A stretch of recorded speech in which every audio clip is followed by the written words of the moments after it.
आनंदपुर साहिब की शांत पहाड़ियों में सुबह का समय था। चारों ओर पक्षियों की मधुर आवाज गूंज रही थी। दूर दूर से संगत के दर्शन करने आ रही थी। उसी समय एक वृद्ध साधु वहां पहुंचा। उसके माथे पर भस्म लगी थी और हाथ में छोटा सा डमरू था। वह भगवान का भक्त था। साधु ने दरबार में आकर सिर झुकाया और बोला, हे गुरु महाराज, मैं वर्षों से महादेव की भक्ति करता आया हूँ, पर आज संसार में लोग धर्म के नाम पर बंटते जा रहे हैं। कोई कहता है मेरा मार्ग बड़ा, कोई कहता है तुम्हारा छोटा। क्या ईश्वर अलग अलग है? दरबार में शांति छा गई।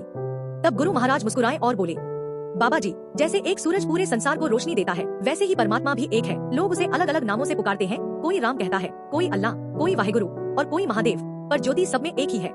साधु की आंखों में आंसू आ गए। गुरु जी आगे बोले, महादेव त्याग, ध्यान और शक्ति के प्रतीक है। जब मनुष्य अपने भीतर के अहंकार को मिटा देता है, तभी वह सच्चे शिव को पा सकता है। और जब कोई प्रेम, साहस और सत्य के मार्ग पर चलता है, वही असली धर्म है। फिर गुरु जी ने अपनी मधुर वाणी में कहा, देह शिवा बर मोहे शुभ कर्मंते कभू न डरो, और समझाया, इसका अर्थ केवल युद्ध नहीं है। इसका अर्थ है कभी भी अच्छे कर्म करने से पीछे मत हटो। सत्य और मानवता के लिए हमेशा खड़े रहो। दरबार में बैठे हिंदू, सिख और मुसलमान सभी मंत्रमुग्ध होकर सुन रहे थे।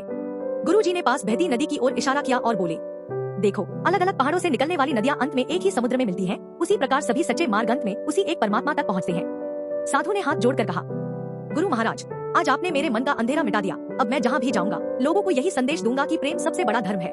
गुरुजी ने उसे गले लगाया और कहा, जिस दिन इंसान दूसरे के धर्म का सम्मान करना सीख जाएगा, उसी दिन संसार में नफरत खत्म हो जाएगी। ईश्वर कभी नफरत नहीं सिखाता, वह केवल प्रेम, दया और सेवा सिखाता है।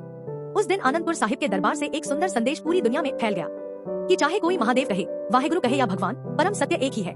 और जो इंसान प्रेम बांटता है, वही सच्चा भक्त कहलाता है।